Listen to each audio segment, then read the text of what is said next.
Lest you think I have no self-awareness at all, I do in fact recognize the irony of me, of all people, talking about how folks don't look like they used to. I accept that. Let's do it.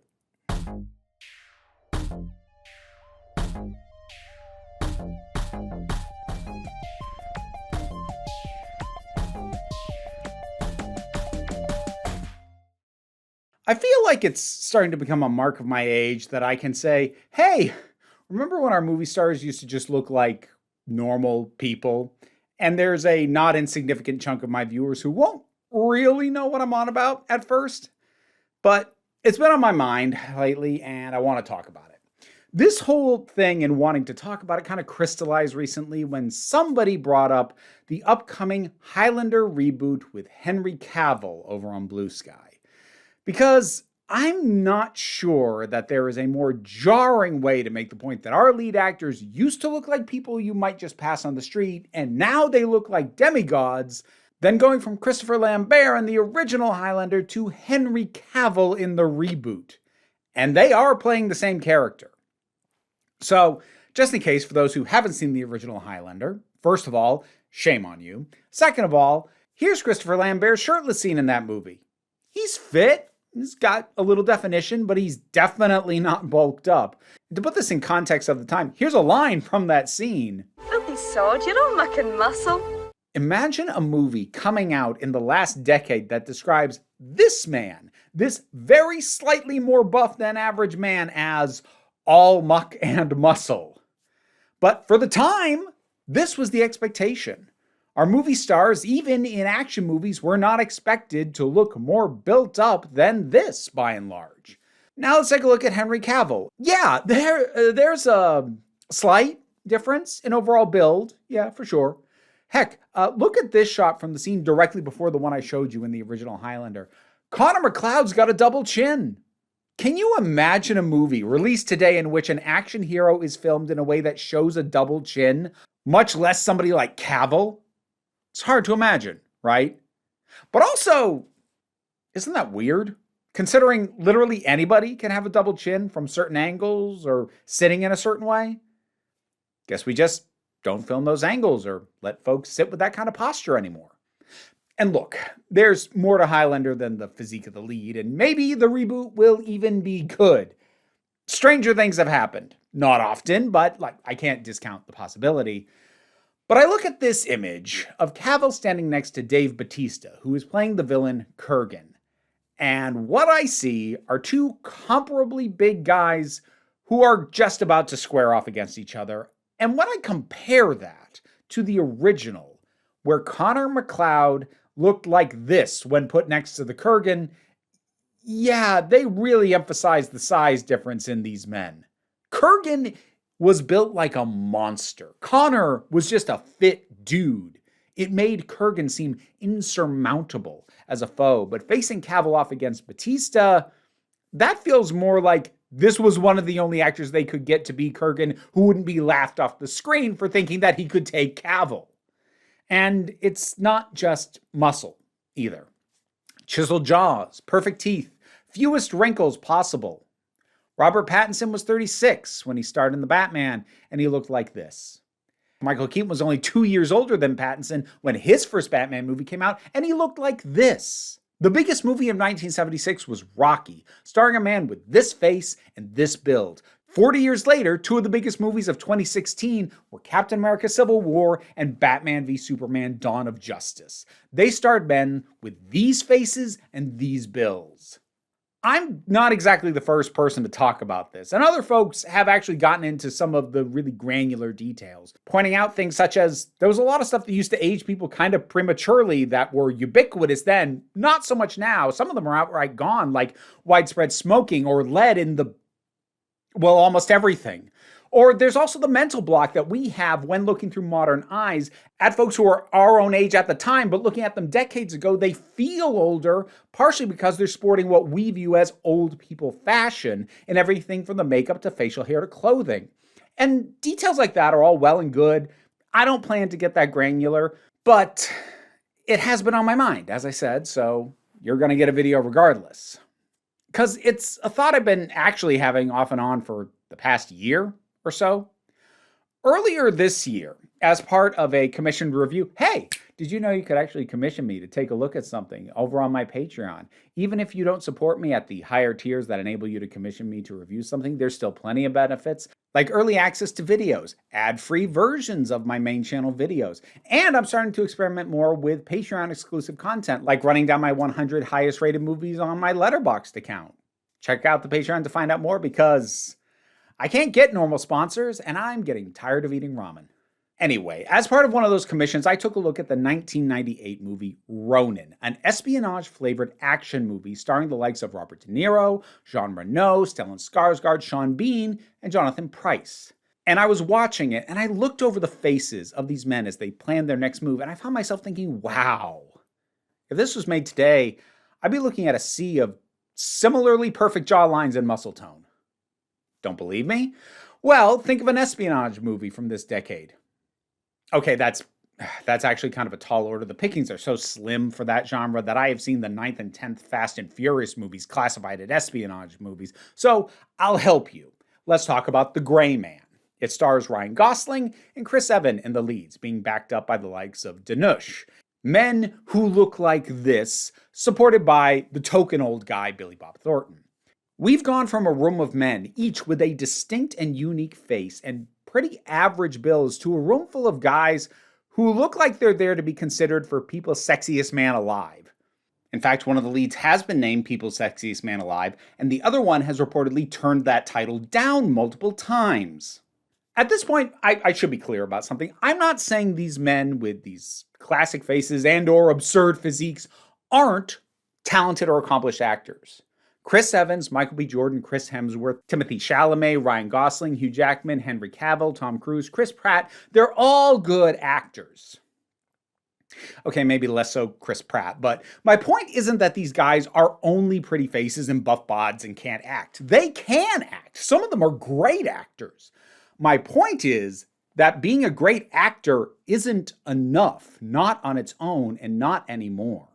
In 1971, the movie Straw Dogs starred Dustin Hoffman as an average man pushed to violence. 40 years later, its nearly forgotten remake starred James Marsden. And I'm sorry, the basic pitch of Average Man rings hollow when this is the casting. I have to ask, what the heck happened? How did we go from our biggest movie stars being Nick Nolte, Gene Hackman, and Bill Murray to a lineup of abs and perfect teeth? Heck, you know what? Bill Murray is worth singling out. Let's add John Candy into the conversation at this point as well. Because these men starred in movies made to be big, crowd-pleasing films, and they succeeded at that. But these days, even our comedy stars can't look like that anymore. Ryan Gosling in Barbie, Ryan Reynolds in anything. Kumail Nanjiani now looks like this, and John Mulaney has a completely new jawline. I mean no shade, they have the right to look however they want, but you'd think in comedy of all things there'd be more wiggle room for body variety and maybe a not perfectly handsome face. What is going on? Well, while I'm not exactly a sociologist, I do think there's a few cultural shifts that have happened over time. But first, let's acknowledge that the existence of pretty boys and muscle men is not in and of itself new. They've been around since the first days of cinema. But they weren't the standard. They weren't the expectation. It was accepted that most people, even most actors, didn't look like James Dean or Kirk Douglas or Errol Flynn. So while those kinds of builds and faces were around, it wasn't expected that everyone would look like that. Now, especially as films got into the 60s and the 70s and became more grounded and realistic as sort of the default and or most prevalent way to handle film, the everyman protagonist very much became the norm. And like a proper everyman, not just slapping a baggy sweater and glasses on an Adonis. And then Star Wars happened. And yeah, I know how that sounds. First of all, another video essay about the shifting movie landscape, bringing up Star Wars just like every other video essay. And then, second of all, the leads in that movie were good looking, sure, but not in a way that would shift the culture. But I still want to bring it up because what Star Wars did was prove the sales potential of true, proper escapism. As I mentioned, the general trend for the previous 2 decades before Star Wars was a trend towards realism. But Star Wars kind of blew the lid off how much money there was to be made in escapism, and we are very much still living in the world created by the aftershocks of that. As seminal as Star Wars itself was, it wasn't an instant shift in the entire filmmaking culture. I mean, for starters, most things that tried to ride its coattails weren't made with nearly enough skill, or at least not nearly enough money behind them, so even in the back half of the 80s, it hadn't fully taken over. Back to the Future and Top Gun might have been the highest grossing movies of 85 and 86 respectively, with Back to the Future's high concept time travel adventure and Top Gun's amazing aerial photography, but the second highest grossing film of 86 was Crocodile Dundee, and then the highest grossing films of 87 and 88 were Three Men and a Baby and Rain Man. So escapism was building over the 80s, but it wasn't the end-all be-all, not yet.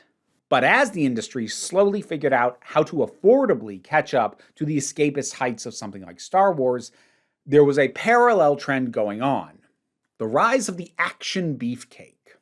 Arnold Schwarzenegger is, of course, the iconic name when this subject comes up, but Stallone made a point of getting in a similar level of shape as we got into the 80s, and Van Damme made a spirited play at it. And initially, these men were basically their own genre. Again, they were the exception.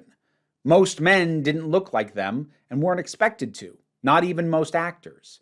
Heck, just look at Schwarzenegger's big breakout role in Terminator. He's the villain. Heroes weren't expected to look like this. The actual action hero of that movie was played by Michael Biehn, and he looked like this. The hero was the underdog. If anybody was unattainably buff, it was expected to be the bad guy, as was the case in the original Highlander with how much bigger Kurgan was made to look and feel compared to Connor. But Schwarzenegger kind of rewrote the rules after Terminator.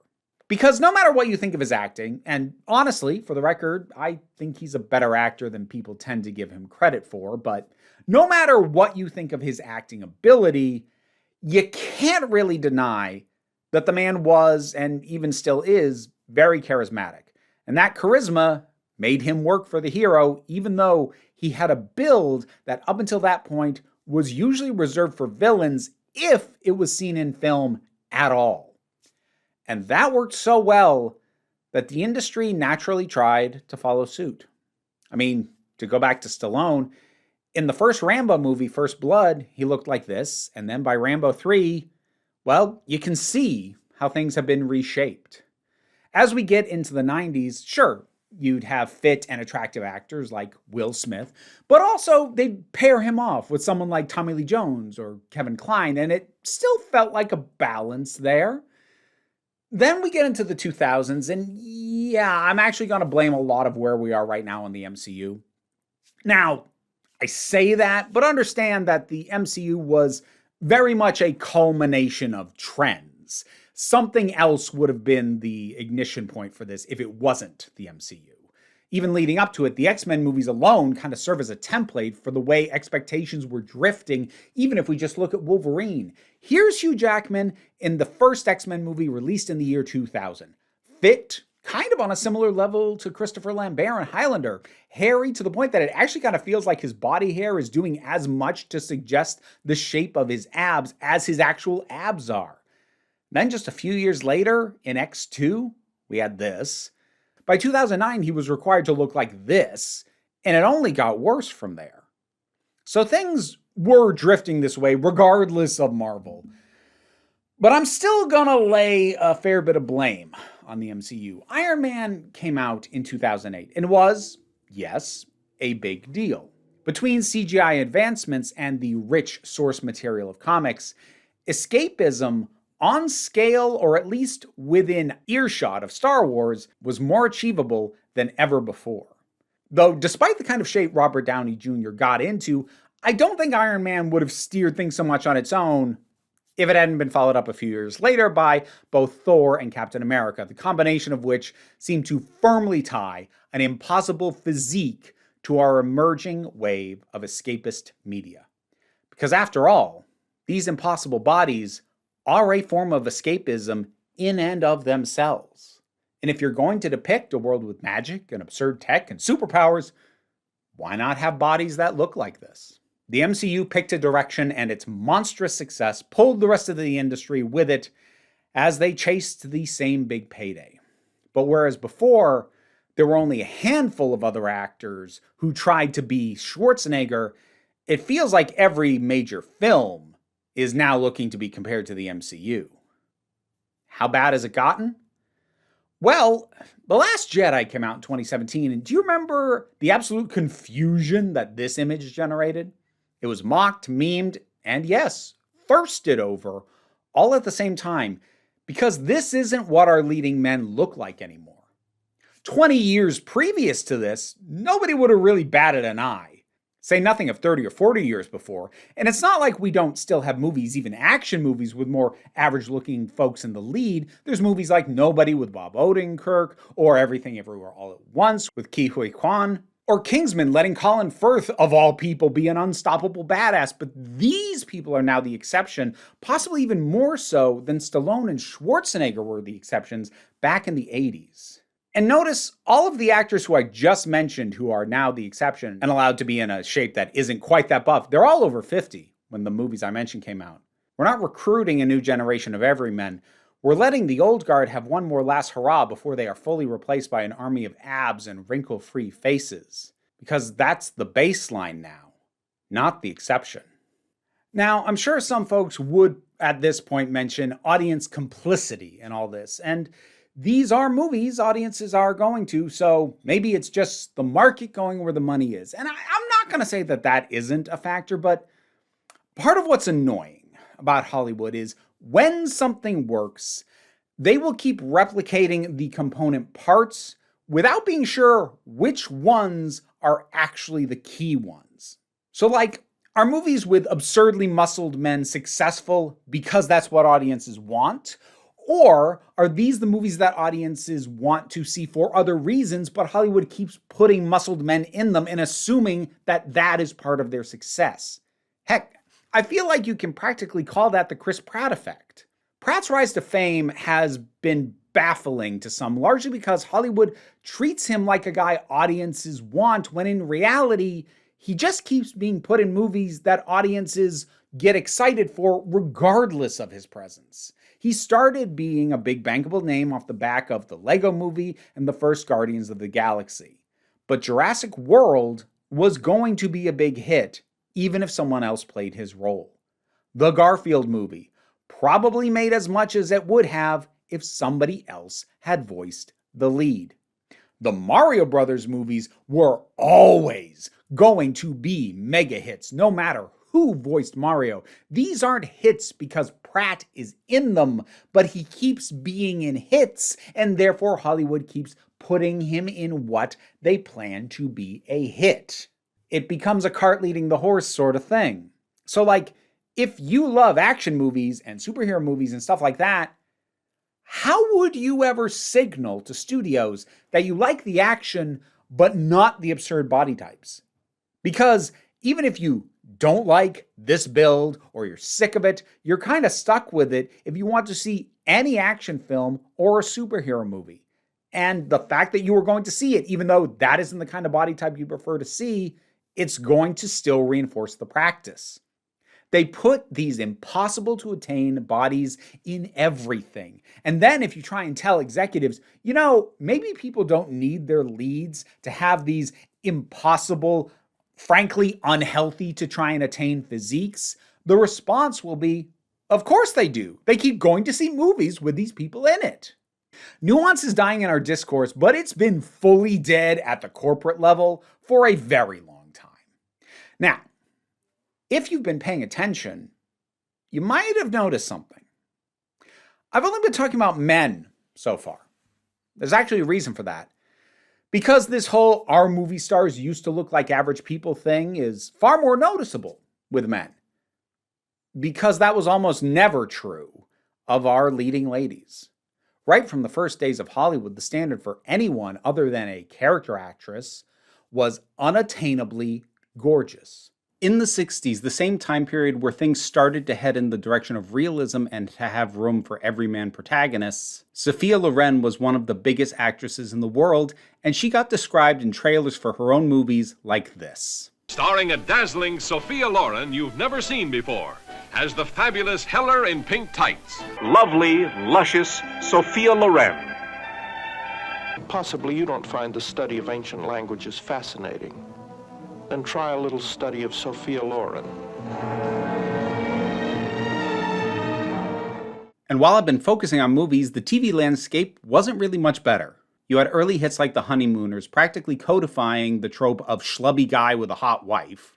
And again, even over time, things didn't really get better. Here's some examples from the 70s, where shows could have a variant range of supposed attractiveness for the men, but all the women, or often woman, in the cast was expected to be gorgeous.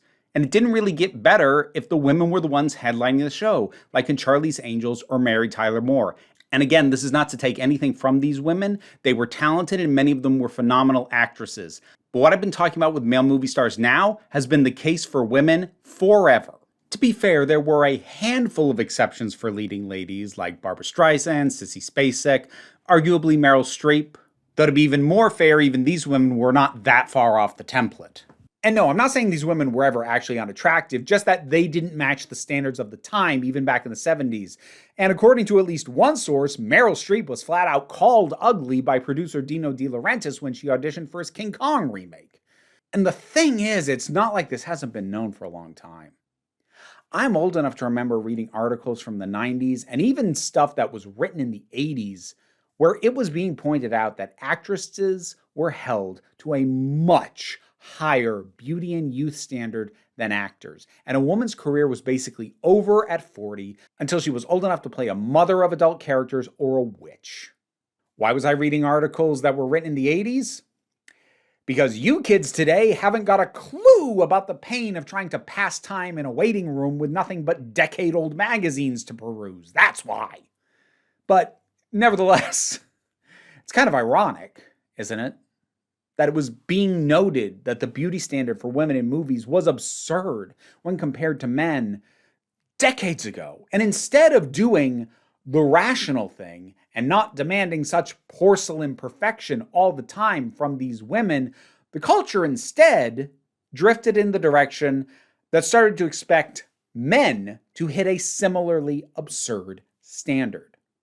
We had the chance to make life easier for one group, but opted instead to make it harder for everyone and treat that as equality. Ain't that just Western society in a nutshell?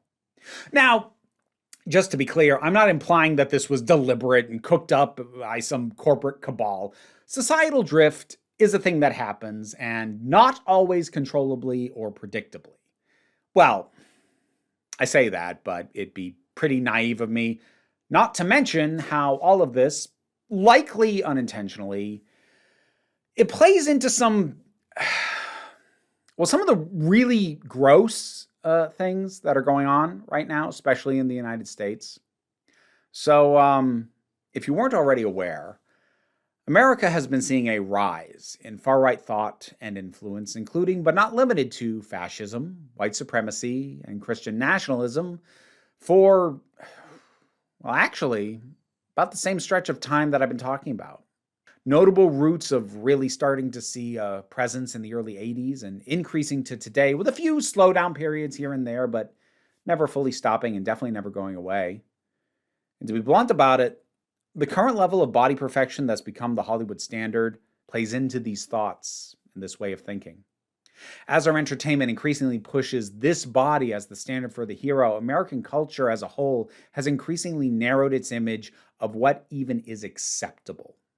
Through entertainment and media saturation, what was once exceptional has become the expectation, and what was once unattainable Hollywood glamour is now inescapable, thanks to influencers selling themselves and their secrets across all our social media. Our current lineup of movie stars, especially the ones under 50, are very much in line with the looks-maxers and tradwives of the social media age, at least from a visual perspective. And as I frequently point out, when it comes to toxic online personalities, people like these toxic influencers have always existed. But whereas they were once that one awful guy at your gym or that one judgy family member telling you to lose weight that you try to avoid when you go to the family reunion, now these same kinds of people can be worldwide and start to feel like they are the culture. Image obsession and impossible standards are things that it's very easy for both grifters and fascists alike to take advantage of for their own ends. Narrow the image of what's acceptable and then prey on the doubts and insecurities of average people. And be sure to point any resulting frustration or anger at an easy target while you're at it. There's a reason that when the right wants to make fun of trans people, they use images like this and not like this. And if someone brings up, say, Hunter Schafer, then they have to pretend that she's hideous. You can totally tell she's not a real woman because it's vital to their narrative, which of course naturally dovetails into calling literally any woman who isn't giving porn star crossed with trad wife ugly or mannish, or even just claim she's probably trans, aka a man, as far as they're concerned. I'll refer once again to filmmaker Mia Moore's proud history of putting up pictures of famous women that look a little like her and seeing the transphobes laugh and say that they can tell it's a picture of a man. Are the increasingly impossible body standards of Hollywood's feeding into all of this on purpose? Probably not. Studio execs and producers are just trying to follow the money, as per usual. But this demigod-like standard does still feed into these things. It grants influence to scumbags and fascists who are able to obtain something passably similar to those impossible looks, usually supplemented with wealth, real or faked, and then they go, hey, I look like the ideal, so you should listen to me. It's hard to know what to do. I could tell you stop going to movies that push these bodies, but that'd basically be me telling you to stop going to movies altogether at this point. And voting with your dollar when the problem is across an entire industry and not just specific companies within it, well, let's just say it'd be a very long wait for that to pay off. I can tell you what brings me comfort, and it's whenever I see someone, in person or online, being joyfully themselves without hitting those standards. Body positivity is easy to mock. And I know that fat shaming has come back into fashion, especially in certain online spaces. You need to start calling your friends fat. I think, Angelina, that a bit of fat shaming is a good thing, right? Fat shaming is better for fat people than telling them it's okay to be unhealthy. I think we should bring back fat shaming. Bring back fat shaming. I love it. But honestly, seeing someone, nearly anyone really, who's happy to go, this is me, this is who I am, I'm not only good with it, I'm happy, well, that will bring a little more light into my life. Fat bodies, disabled bodies, trans bodies, dark bodies, anyone who isn't represented in our media very much. Show me any one of them who are just happy to be who they are, and it's going to make me smile. It's part of why I don't bother with makeup much on my secondary channel or like half the stuff I put up on TikTok. I mean, sure, I want to show off when I think I look especially good, but I'm not ashamed. I am not ashamed of who I am without all this makeup, so this is me. No makeup, no surgeries, closer to 300 pounds than 200, 44 years old, trans, and happy. I guess what I'm saying is I should be cast in the MCU. I don't have a particularly strong preference on a part, but I have noticed you don't have a Squirrel Girl yet. I've also got a soft spot for Spiral. Heck, you know what? We could lean into the whole right-wing narrative that trans people are somehow demonic. You could cast me as Lilith. Come on, Kevin! Have your people call my people. We'll do lunch. Thank you very much for sticking with me through this. As I said, this kind of thing's been on my mind off and on for a while, and I thought it was time to form those thoughts into something and put it out into the world. Thank you for listening. I'd love to hear your thoughts, whatever they are. Drop them down in the comments, and we'll talk about it. Patreon I already mentioned, but what I really want you to remember is that you are beautiful, you are valid, and you are loved. You are the council, and I am just running the meetings. And until next time, this council is adjourned. Now to thank my highest supporting patrons: Robin Moore, Jared Boyce, Zubin Lipfula, Auntie Kate 808, Mira G, Angry Casperl, Claire Wright, Dave Hall, Snark Shark, Oliver B, Mystic Shadow, Daphne Matthews, Sean Miller, Welsh Wrestling Geeks, Melissa Pedersen, Becky Sparks, Twilord, Kay Johnston, Tracy Scrabbit, Pal Barabajoggle, Magdalena, Sir Didymus is my favorite, and a couple of additional names I'll have to dub in because I forgot to add them. And here I am with those dubbed names. Thank you to the Demon Bunny, Vin Jost, and Sarvis. I'm a little bit distracted, you might have noticed. Everyone's reintegrated. Don't worry about Navarro. He got rehoused. He's completely happy where he is. But this is the mischief now. And it's a lot.